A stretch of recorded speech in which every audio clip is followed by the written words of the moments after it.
کہتے ہیں کہ جی میں پارٹی کے ساتھ ہوں اور پارٹی میرا لیڈر وہی ہے عمران خان، اور میں آج بھی اس کے ساتھ ہوں اور میری پارٹی بھی وہی ہے، جو مجھ سے ہو سکا. بلکہ انہوں نے ہاتھ کے اشارے سے کہا کہ میں الٹا لٹک کے میں نے کام کیا. اب پتہ نہیں وہ کہاں الٹے لٹکے رہے ہیں، قوم کو تو نظر نہیں آیا اور پی ٹی آئی والوں کو تو بالکل ہی نظر نہیں آیا کہ ایوان صدر میں آپ کا بندہ بیٹھا ہوا ہے، آپ کا منتخب کردہ، آپ کے ووٹوں سے منتخب کردہ، اور وہ موصوف یہ کہہ رہے ہیں کہ یہ جو دستخط ہو گئے ہیں میری ایبسنس میں عمرے پہ گیا تھا. پہلے تو آپ سے پوچھا جائے اس کروشل ٹائم میں آپ کو عمرے پہ بھیجا کس نے تھا؟ آپ ملٹری اسٹیبلشمنٹ والوں کے کہنے پہ عمرے پہ گئے تھے؟ اس سے پہلے 4-5 سال آپ نے عمرے نہیں کیے تھے؟ اور اگر اس دفعہ نہ کرتے اور اگلی دفعہ چلے جاتے، ابھی ٹینیور ختم ہو گیا، اب آپ فارغ ہی ہیں، آپ کا کوئی کام نہیں ہے، اب آپ عمرہ کر لیتے تو کیا مسئلہ تھا؟ آپ اس نازک موقع پہ عمرے پہ گئے نہیں، آپ کو بھجوایا گیا تھا. اور یہ پلان تھا ان کا ملٹری اسٹیبلشمنٹ والوں کا کہ آپ کی ایبسنس میں قائم مقام صدر صادق سنجرانی صاحب نے انہوں نے سائن کرانے تھے اس پہ. تو انہوں نے سائن کرائے اور آپ نے واپس آ کے اس پہ مزید آپ نے کمال یہ کیا کہ آپ نے کہا جی کہ میری ایبسنس میں یہ سائن ہو گئے ہیں، میں اس سے اگری نہیں کرتا، لیکن اب اس کی وجہ سے، کیونکہ وہ 9 مئی کے جو لوگ پکڑے ہوئے تھے ان کے بارے میں معاملہ تھا کہ ان کے کیسز ملٹری کورٹ میں ٹرائل کیے جائیں، کہ ان کے جن کو سزائیں ہوں گی اب ان سے میں شرمندہ ہوں، میں ان سے معافی مانگتا ہوں. حضور اگر آپ پریزیڈنٹ آف پاکستان ہیں اور آپ کی ایبسنس میں یہ کیا گیا ہے اور آپ کے ساتھ چیٹ کیا گیا ہے اور آپ اس گیم میں شامل نہیں ہیں، تو آپ کہیں میں پریزیڈنٹ آف پاکستان ہوں، میں ایسے اگری نہیں کرتا. آپ سپریم کورٹ میں چلے جائیں، میں اپنا کوئی اس کا آپ کہیں کسی جگہ درخواست تو دیتے.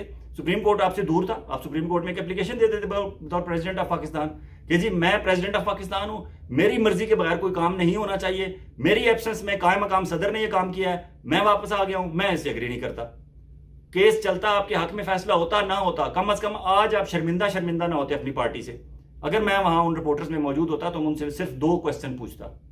ایک ان سے یہ پوچھتا کہ حضور جب 9 مئی کے بعد آپ کے پاس پریزیڈنٹ ہاؤس میں آرمی چیف عاصم منیر صاحب ہاتھ میں سٹک پکڑے آئے تھے اور ان کے ساتھ DGISI جنرل ندیم انجم صاحب آپ کے ساتھ ایوان صدر آئے تھے، تو انہوں نے آپ کو ٹیلی فون پہ اسکرین شاٹس دکھائے تھے اپنے آپ کے صاحبزادے اواب الوی کے.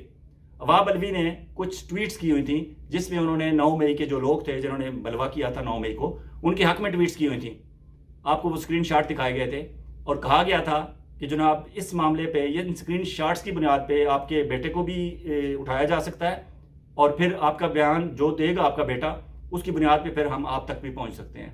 تو جناب آپ اس وقت دبک گئے تھے اور پھر اس کے بعد آپ نے جو انہوں نے کہا آپ کو آپ وہی کرتے رہے. بعد ازاں آپ کے بیٹے نے وہ اسکرین شاٹ تو ریموو کر دیے، وہاں سے جو ٹویٹس تھیں وہ تو ہٹا دی، لیکن ان کے پاس تو اسکرین شاٹ محفوظ تھی. تو کیا وہ آپ کے پاس آئے نہیں تھے؟ انہوں نے اسکرین شاٹ آپ کو دکھائے نہیں تھے؟ اور اس کے بعد ہی آپ کا موقف جو ہے وہ عمران خان سے اور PTI سے آپ نے اپنے آپ کو ڈسٹنس کر لیا، آپ دور ہو گئے. اس کا جواب میں ان سے مانگتا.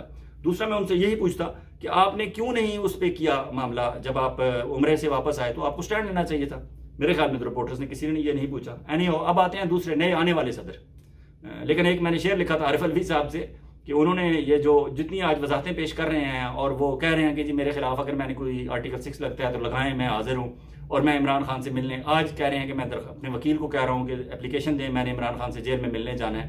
حضور اس سے پہلے آپ کو کس نے روکا ہوا تھا؟ آپ آخری دن 1 دن پہلے بھی بطور صدر ملنے کی کوشش کرتے اور چلے جاتے، آپ کا کچھ نہیں ہونا تھا. کم از کم آپ کے PTI کے ورکرز کو، آپ کے PTI کے لوگوں کو حوصلہ ہوتا کہ president of Pakistan Dera jail ملنے گئے ہیں اور آپ پروٹوکول کے ساتھ.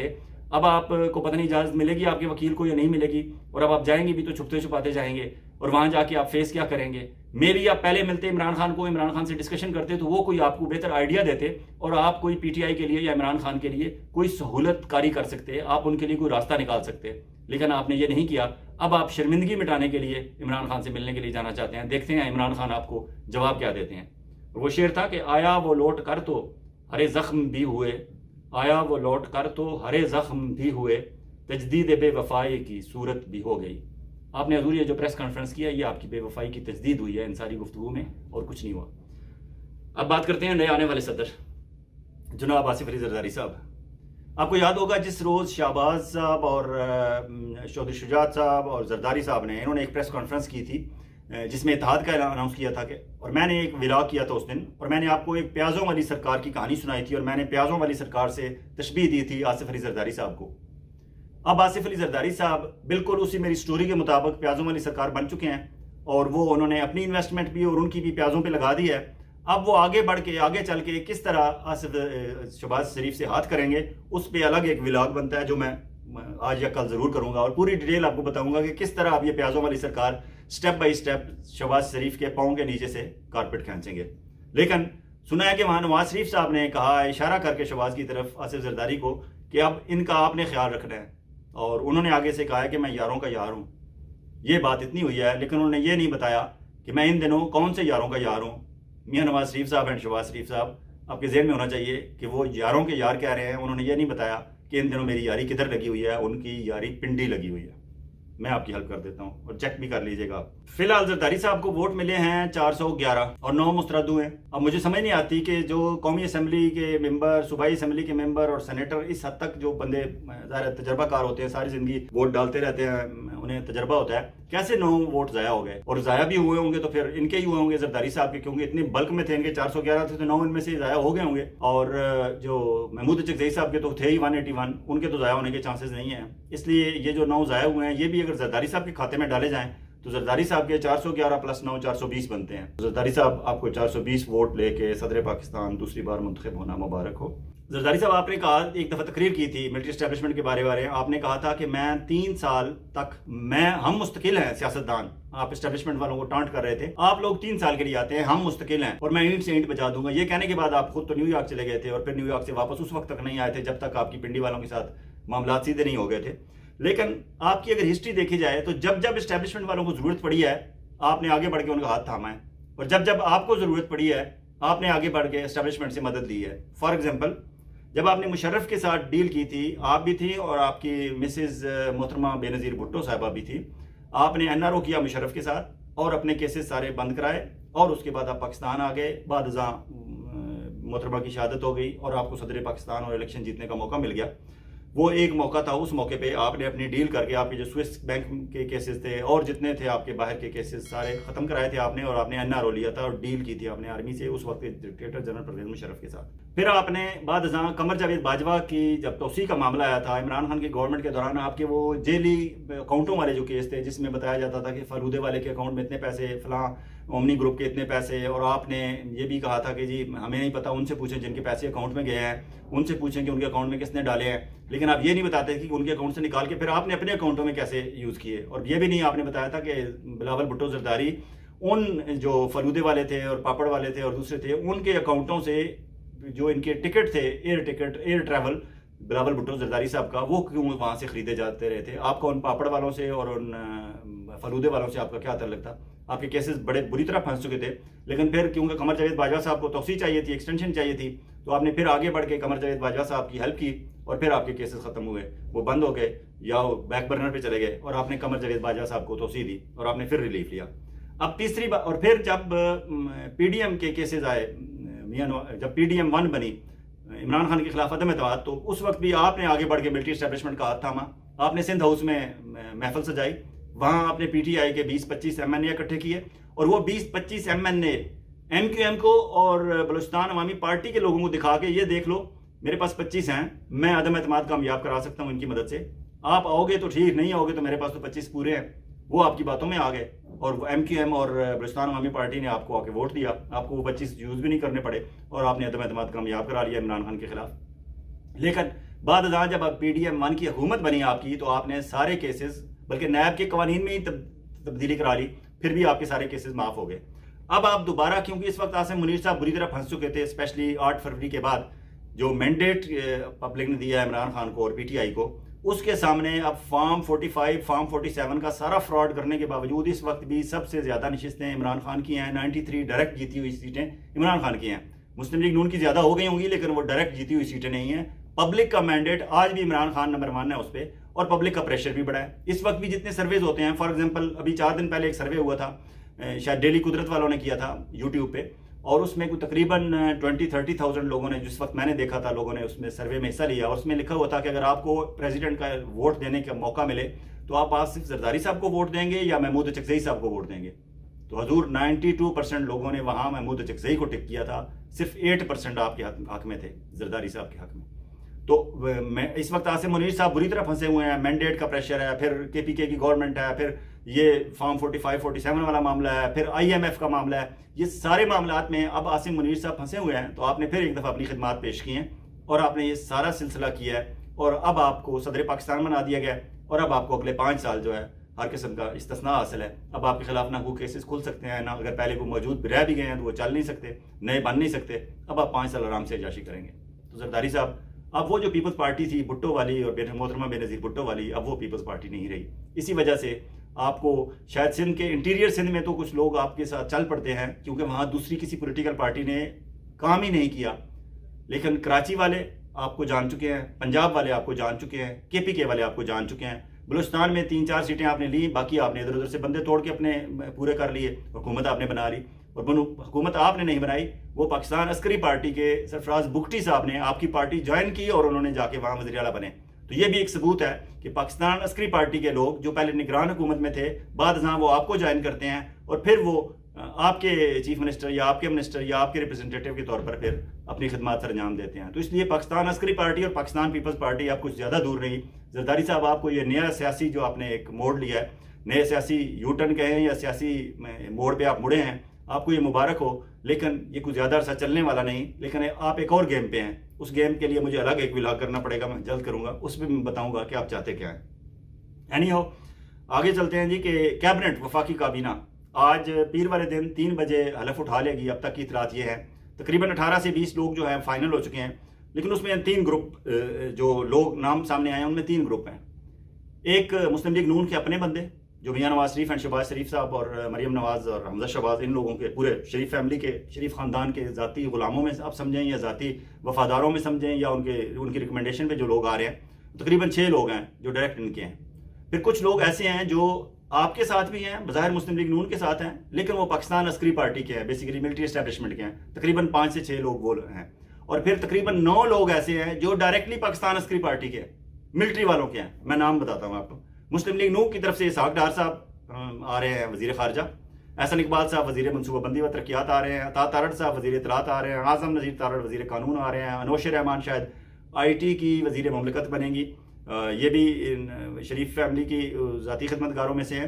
اور رانا تنویر صاحب جو ہے وہ بھی شاید دفاعی پیداوار کے منسٹر بنیں گے.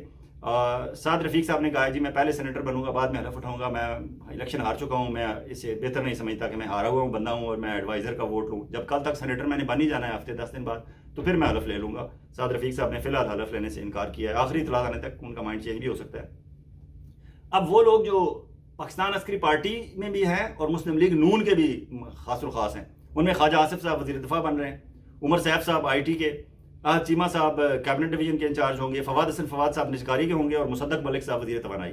یہ مصدق ملک صاحب وہی ہیں جو 2013 کے الیکشن میں نگران وزیر آئے تھے. نگران وزارت کے دوران یہ شہباز شریف صاحب کو مخبریاں کرتے تھے اس وقت کی کیئر ٹیکر گورنمنٹ کے. اور اب کے علاوہ ان کا اگر گوگل پہ آپ سرچ کریں تو یہ امریکہ کی ایک کمپنی کے ساتھ بڑا عرصہ کام کرتے رہے ہیں، بلکہ اب بھی ان کے پروفائل پہ موجود ہے. یہ قوت بخش دوائیاں اور گولیاں بیچنے کا ان کا کاروبار ہے، اور وہ قوت بخش گولیاں اس وقت کے جو کیئر ٹیکر پرائم منسٹر تھے انہیں بھی انہوں نے فراہم کی، وہ بھی ان سے خوش رہے. بعد شہباز شریف صاحب کے بھی یہ قریب ہوئے، انہیں بھی دی، اور پھر باقی بھی جس کو دستیاب تھی، جس کو چاہیے تھی، یہ قوت بخش دوائیاں اور گولیاں بیچتے رہے. آپ گوگل کر کے مصدق ملک صاحب کو چیک کر سکتے ہیں. لاسٹ ٹائم میں نے دیکھا تھا تو پورا ان کا پروفائل گوگل پہ موجود ہے کہ یہ کون سی کمپنی کے لیے امریکہ میں یہ کام کرتے تھے. تو مصدق ملک صاحب آرمی کے بھی، پاکستان عسکری پارٹی کے بھی پینل پہ ہیں اور پاکستان مسلم لیگ نون کے بھی پینل پہ ہیں. تو یہ 5 بندے ہیں جو دونوں طرف ہیں. اب آتے ہیں جو پیور پاکستان عسکری پارٹی کے ہیں، ہماری ملٹری اسٹیبلشمنٹ کے ہیں. جلیل عباس جیلانی وزیر خارجہ، مشیر خارجہ، شمشاد اختر مشیر خزانہ، معاون خصوصی خزانہ، محمد اورنگزیب مشیر خزانہ.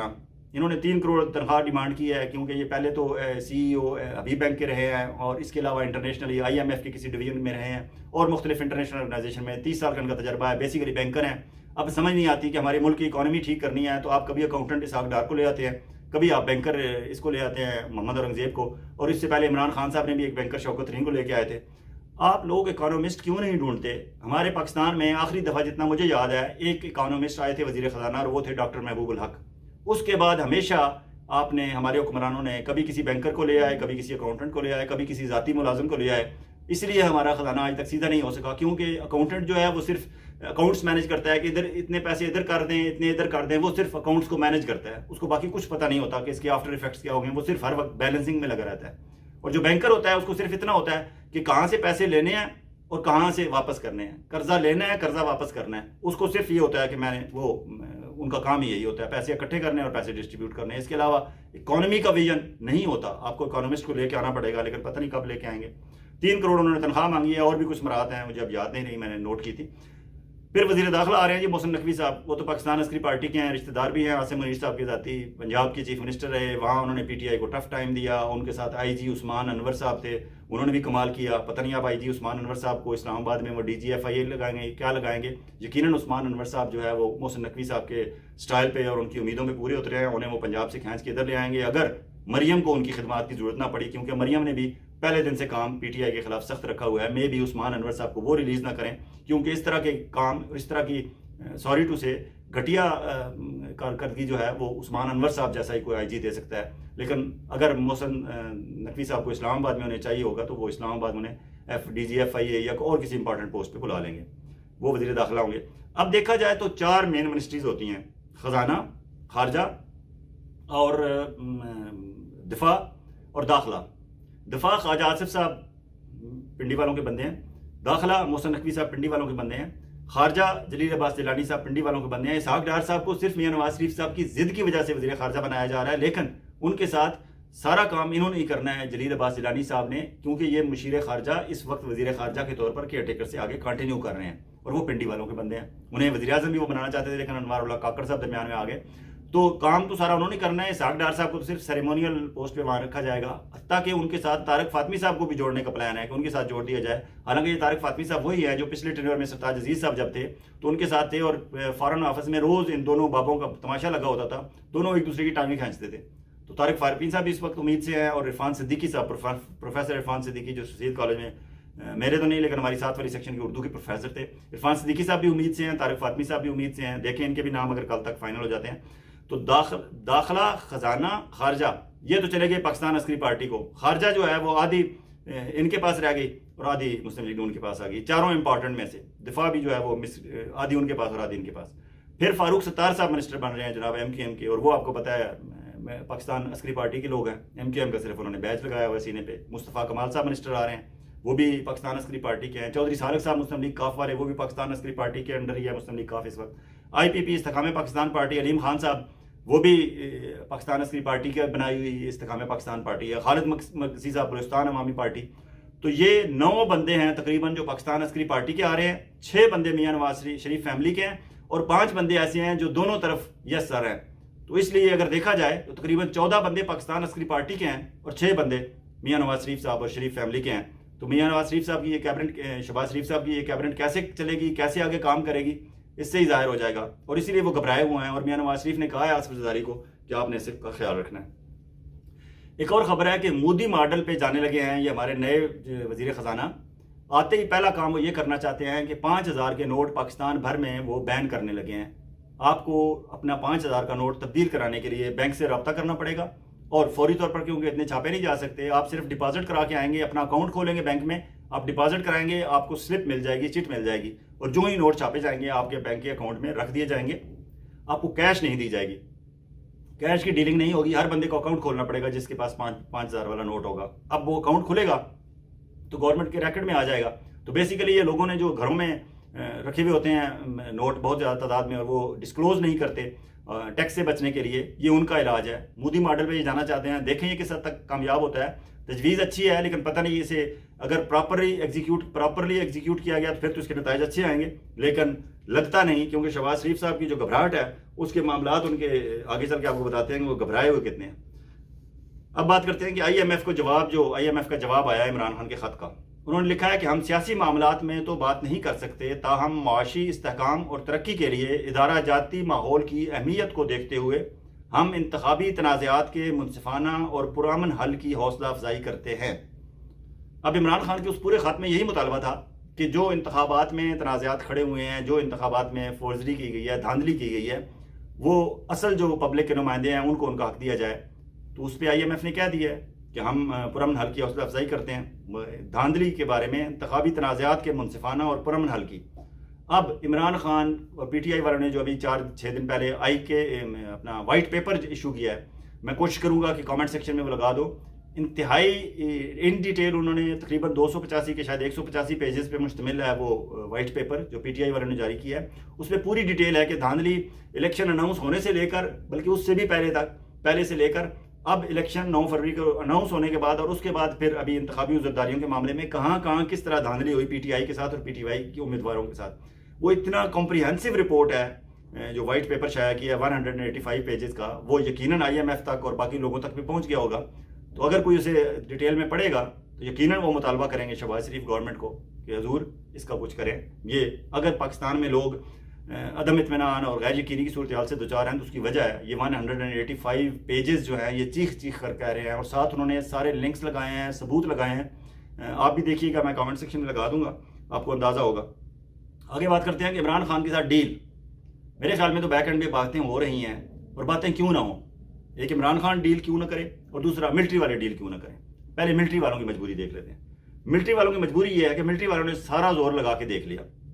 ملٹری والوں نے پہلی دفعہ شکست انہیں باقاعدہ ہوئی ہے, وہ تسلیم کریں آن ریکارڈ آ کے یا نہیں, کبھی بھی نہیں کریں گے, لیکن اپنے طور پر جو ان کی میٹنگ ہوتی ہیں اس میں وہی تسلیم کرتے ہیں.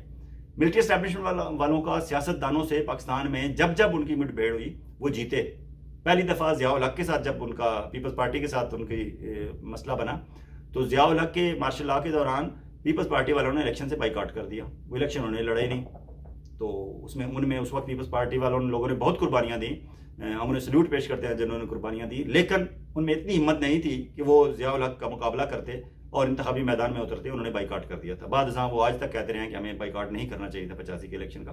یعنی دوسری دفعہ مشرف کے ساتھ جب نواز شریف صاحب کا مسئلہ بنا تو اس وقت بھی اپنا مسلم لیگ نون والوں نے الیکشن تو لڑا, لیکن وہ مشکل 16 سے 18 سیٹیں جیت سکے تھے. اس سے زیادہ وہ آگے نہیں بڑھ سکے تھے.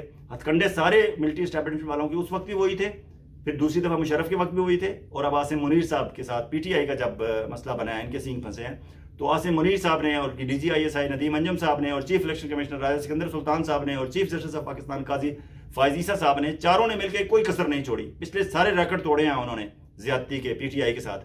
اس دفعہ پی ٹی آئی تمام تر زیادتی کے باوجود, ان کا انتخابی نشان بھی نہیں تھا, ان کے لوگوں کو سے کاغذات نامزدگی چھینے جا رہے تھے, لوگوں کو پکڑا جا رہا تھا, لوگ ان کے جو تصدیق کنندہ اور تجویز کنندہ ہوتے تھے ان کو اٹھا لیا جاتا تھا. ساری مشکلات سے گزرنے کے باوجود اس وقت بھی 93 سیٹیں ڈائریکٹ الیکشن میں پی ٹی آئی والے جیت کے آئے ہیں اور نمبر 1 پولیٹیکل پارٹی ہے. تو اب اس صورتحال میں, اور پھر پریشر بھی انہوں نے مسلسل رکھا ہوا ہے انٹرنیشنلی بھی اور لوکلی بھی اور سوشل میڈیا پہ, اور پھر اوورسیز پاکستانی جو 1 کروڑ اوورسیز پاکستانی ہیں انہوں نے بھی پریشر رکھا ہوا ہے. پھر امریکن کانگریس کے جو 40-45 لوگوں نے سائن کر کے لیٹر لکھا ہے جو بائیڈن کو, اور ہر جگہ سے الجزیرہ نے جو رپورٹ دی ہے, جتنی انٹرنیشنل میڈیا سے رپورٹس آ رہی ہیں وہ ساری ان کے خلاف آ رہی ہیں. تو اب وہ کیوں نہ ڈیل کریں عمران خان کے ساتھ. ملٹری اسٹیبلشمنٹ ہماری بری طرح پھنسی ہوئی ہے اس پبلک پریشر کے سامنے, اور پبلک نے اگر یہ پریشر برقرار رکھا تو یقیناً انہوں نے ڈیل کرنی پڑے گی, اور وہ ڈیل کر رہے ہیں. بات چیت چل رہی ہے. میری اطلاع کے مطابق عمران خان کو کہا گیا ہے کہ آپ بنی گالا چلے جائیں. عمران خان نے کہا ہے نہیں, میں نے زمان پارک جانا ہے. اب زمان پارک اور بنی گالا کے درمیان, چچا اور بھتیجی کے درمیان مسئلہ بنا ہوا ہے. چچا کہتے ہیں کہ یہ لاہور زمان پارک چلا جائے, میرے سر سے بلا ٹل جائے بنی گالا والی, کیونکہ یہاں ہوں گے تو روز یہاں اکٹھے ہوں گے اور میں کس طرح ہینڈل کروں گا, اور محسن نقوی بھی میرے کنٹرول میں نہیں ہوں گے, وہ تو پنڈی والوں کے کنٹرول میں ہوں گے, تو میرے لیے روزانہ شرمندگی ہوگی. بھتیجی کہتی ہے کہ زمان پارک اگر آئے گا عمران خان تو پھر میں تو پنجاب پولیس کو اسی طرح اسے استعمال کروں گی جس طرح میں کرنا چاہتی ہوں, اور میں تو ٹف ٹائم دوں گی ان کے. لیکن ملٹری اسٹیبلشمنٹ والے کہتے ہیں کہ نہیں, ہم جو کہیں گے جتنا ٹف ٹائم دینا ہوگا ہم آپ کو بتائیں گے, آپ اپنی مرضی نہیں کر سکیں گے. لیکن انہوں نے بلند و بلند دعوے کیے ہوئے ہیں مریم نواز نے, اور ان کی کوئی اپنی طبیعت بھی ایسی ہے, انتقامی منتقم مزاج قسم کی ہیں. تو یہ اب مسئلہ بنا ہوا ہے کہ بنی گالا یا زمان پارک. شاید 2-4 ہفتوں میں یہ فیصلہ ہو جائے اور الٹیمیٹلی عمران خان کو باہر نکالنا پڑے گا انہیں. اور عمران خان بھی کیوں نہ کرے, کیونکہ عمران خان کو کے پی کے میں گورنمنٹ ان کی بن گئی ہے, امین گنڈاپور کی. اب اس گورنمنٹ کو بھی انہوں نے سموتھلی چلانے کی کوشش کرنی ہے اور چلانا چاہیے انہیں. اور فیڈرل میں جتنے ان کے کیسز ہیں ان کیسز پہ بھی انہوں نے توجہ کرنی چاہیے. لیکن یہ کیسز پہ توجہ تب ہوگی اور کے پی کے کی گورنمنٹ ان کی سموتھلی اس وقت چلے گی جب یہ آرام سے کسی بیٹھ کے سکون سے گھر پہنچ کے, جیل سے نکل کے گھر پہنچ کے آرام سے بیٹھ کے اپنی پولیٹیکل لیڈرشپ کے ساتھ, اپنی پارٹی کی لیڈرشپ کے ساتھ بیٹھیں گے اور پلان کریں گے. اس افراتفری میں جو عمران خان سے مل کے آتا ہے, عمران خان اندر جو بات کرتا ہے پوری بات نہیں بتائی جاتی, جو عمران خان نہیں کرتا اس کے ساتھ کچھ اور ایڈ کر کے بتا دیا جاتا ہے. پھر اسی صورت میں بیرسٹر گوہر, اسد کیسر, شیر افضل مروت, علی ظفر, ہر بندہ اپنا اپنا بیان دے رہا ہے. بابر امان ایک دفعہ کہ وہ انہوں نے اپنا موقف آ کے دیا، باقی لوگ لطیف خوسا اپنا جذباتی انداز میں بیان دیتے ہیں، تو اصل بات لوگوں تک پہنچ ہی نہیں رہی۔ عمران خان اگر خود باہر آ گئے تو مے بھی وہ ایک بہتر طریقے سے کوئی اسٹریٹجائز کریں گے چیزوں کو، اور تھوڑا سا گورنمنٹ ہماری ملٹری اسٹیبلشمنٹ یہ بھی چاہتی ہے کہ کانفیڈنس بلڈنگ میجرز کیے جائیں، تھوڑا سا ٹمپریچر نیچے لایا جائے، کیونکہ فیڈرل گورنمنٹ نے اگر IMF کے پاس جانا ہے، حکومت تو ان کی بن گئی ہے جیسی بھی بنی ہے، الیکشن ٹریبونل میں کیسز اگر عمران خان نے بھی کرنے ہیں PTI والوں نے بھی، تو تھوڑا سا ٹمپریچر نیچے لانا پڑے گا، تو اس کے لیے شاید یہ ڈیل فائنل سٹیجز میں ہے، پتہ نہیں کب یہ ہوتی ہے فائنل، لیکن ہوگی ضرور۔ یعنی آگے آپ کو بتائیں گے شہباز شریف صاحب نے کیا کارنامہ کیا ہے۔ شہباز شریف صاحب نے کارنامہ یہ کیا ہے کہ عاصم منیر صاحب chief of army staff prime minister house انہیں ملنے گئے ہیں، شہباز شریف صاحب باہر نکل کے انہوں نے انہیں وہاں سے ریسیو کیا ہے، اور اس سے پہلے کہ عاصم منیر صاحب سلوٹ کرتے، شہباز شریف صاحب نے سلوٹ ٹھوک دیا۔ بتانے والے بتاتے ہیں کہ شہباز شریف صاحب نے فوجی انداز میں سلوٹ کیا اور عاصم منیر صاحب انتہائی شرمندہ ہو گئے اور جوابی طور پر انہوں نے سلوٹ کیا، حالانکہ آج تک کسی پرائم منسٹر نے، اور اسپیشلی اگر وہ الیکٹڈ چاہے جیسے بھی فارم 45 سے آئے ہیں 47 سے آئے ہیں، آپ کے نام پہ تو الیکٹڈ لگا ہوا ہے نا، آپ تھوڑا سا صبر کر لیتے۔ چیف آف آرمی سٹاف 22ویں گریڈ کے آپ کے ملازم ہیں اور آپ کے انڈر ہیں، انہوں نے سلوٹ کرنا تھا اور آپ نے جواب میں ہاتھ ہلانا تھا یا جو بھی آپ کرتے، لیکن اس سے پہلے کہ عاصم منیر سلوٹ کرتے شہباز شریف صاحب نے سلوٹ ٹھوک دیا۔ تو اس سے ظاہر ہوتا ہے کہ وہ کس حد تک خدمت گار ہیں، اور کس حد تک ان پہ جو الزام لگتا ہے کہ انہوں نے ہر وقت برش ہاتھ میں رکھا ہوتا ہے، چیری پلاسم کی ڈبی ان کی جیب میں ہوتی ہے، وہ ہر وقت بوٹ پالش کے لیے کرنے کے لیے تیار ہوتے ہیں۔ سوری ٹو سے شہباز شریف صاحب، آپ سے مسلسل مایوسی ہو رہی ہے آپ کی حرکتوں سے، ایک دفعہ پھر آپ نے اپنے ووٹرز کو مایوس کیا۔ اور آگے چلتے ہیں مریم نواز پنجاب میں بہت ایکٹیو ہیں، بہت کام کر رہی ہیں، لیکن روزانہ ایک نیا لطیفہ بنتا ہے۔ مریم نواز کی ایکٹیویٹی پہ، ان کے لطیفوں پہ اس ولاگ میں کام نہیں ہوگا، ایک الگ مجھے ولاگ کرنا پڑے گا، اور یقیناً میں کروں گا اور آپ کو بتاؤں گا کہ اب تک مریم نواز کے جہاں جہاں ان کی ایکٹیویٹی ہوئی ہے اس میں کیا کیا لطیفے سرزد ہو چکے ہیں، اور مسلم لیگ نون کی کیا وہ واقعی اسی طرح ترجمانی کر رہی ہیں پنجاب میں جس طرح انہیں کرنی چاہیے، اور اس کا انہیں فائدہ نقصان کیا ہوگا۔ آگے آپ کو بتاتے ہیں جی، امین گنڈا پور صاحب نے KPK میں اناؤنس کیا ہے، انہوں نے کہا ہے ہم KPK کے سارے حلقے قومی اسمبلی کے اور صوبائی اسمبلی کے کھولنے کے لیے تیار ہیں، جس کسی کو کسی بھی حلقے پہ اعتراض ہے ہم الیکشن کمیشن کو کہیں گے کہ دیر نہ لگائیں، کھول لیں، جو بھی فیصلہ ہوگا ہمیں قبول ہوگا۔ یہ علی امین گنڈا پور نے اچھا فیصلہ کیا ہے، اچھا اناؤنسمنٹ کیا ہے۔ ایسی اناؤنسمنٹ کاش مریم نواز بھی کر سکتی پنجاب میں، اور ایسی اناؤنسمنٹ کاش شہباز شریف بھی کر سکتے، لیکن وہ نہیں کرتے۔ اب آگے بتاتے ہیں کہ اس شہباز شریف صاحب کی جو جھوٹ کی بنیاد پہ حکومت بنی ہے، فارم 45 کی بجائے فارم 47 پہ جو بنی ہے، ذرا جھوٹ کی بنیاد پہ بنی ہوئی حکومت ہے، انہوں نے ڈیلی ایک جھوٹ بولنے کا وعدہ کیا ہوا ہے آپ کے ساتھ اور ہمارے ساتھ، تازہ ترین جھوٹ ان کا ملاحظہ ہو۔ عرفان صدیقی صاحب، پروفیسر عرفان صدیقی صاحب، میں ان کی عزت کرتا ہوں بطور استاد کے، وہ اردو کے پروفیسر تھے سر سید کالج پنڈی میں۔ عرفان صدیقی صاحب کہتے ہیں جی الیکشن کمیشن کو صرف 25 درخواستیں ملی ہیں انتخابی دھاندلی کے بارے میں، جبکہ الیکشن کمیشن بیٹ کے ہونہار رپورٹر فہیم اختر ملک نے ثاقب بشیر کے پروگرام میں بتایا ہے کہ جناب الیکشن کمیشن کو 300 سے زائد انتخابی عذرداریوں کی پٹیشنیں اور انتخابی دھاندلی کے خلاف درخواستیں موصول ہو چکی ہیں، 300 سے زائد۔ عرفان صدیقی صاحب 25 کہہ رہے ہیں، بتائیے انہیں کس نے 25 بتایا؟ کیسے ہو سکتا ہے 25 تو پنڈی ڈویژن میں ہی قومی اسمبلی اور صوبائی اسمبلی کی اور اسلام آباد میں ملائی جائیں تو 25 اپلیکیشنیں تو یہاں سے ہی بن جاتی ہیں، ہے نہیں ہو؟ فہیم اختر ملک صاحب بتاتے ہیں کہ 300 درخواستیں آئی ہیں، جن میں سے 25 مسلم لیگ نون کی طرف سے ہیں، 25 تحریک لبیک پاکستان، جماعت اسلامی اور دیگر جماعتوں کی ہیں، اور 250 کا تعلق پاکستان تحریک انصاف کے ساتھ ہے۔ یہ قومی اسمبلی اور صوبائی اسمبلی کے مختلف حلقوں میں جہاں جہاں شکایت ہے PTI والوں کو، انہوں نے 250 اب تک درخواستیں وہ دے چکے ہیں۔ اجازت چاہوں گا، بہت جلد ایک اور ولاگ کے ساتھ آپ کی خدمت میں حاضر ہوں گے۔ میں درخواست کرتا ہوں کہ اگر آپ نے ہمارا چینل اب تک سبسکرائب نہیں کیا اور آپ سمجھتے ہیں کہ ہم آپ کی بات کرتے ہیں، کیونکہ پاکستان میں جرنلسٹوں پہ بہت ساری قدغنیں ہیں، وہ بات نہیں کر سکتے، اگر بات کرتے ہیں تو ویگو ڈالا آ جاتا ہے۔ ہم اوورسیز پاکستانی جرنلسٹوں کا اس اہم موقع پہ فرض بنتا ہے، اور اس لیے میں نے یہ YouTube چینل شروع کیا ہے، اور آپ لوگوں کی محبت کہ آپ نے بہت مختصر وقت میں میرے ساتھ آپ جڑ گئے ہیں۔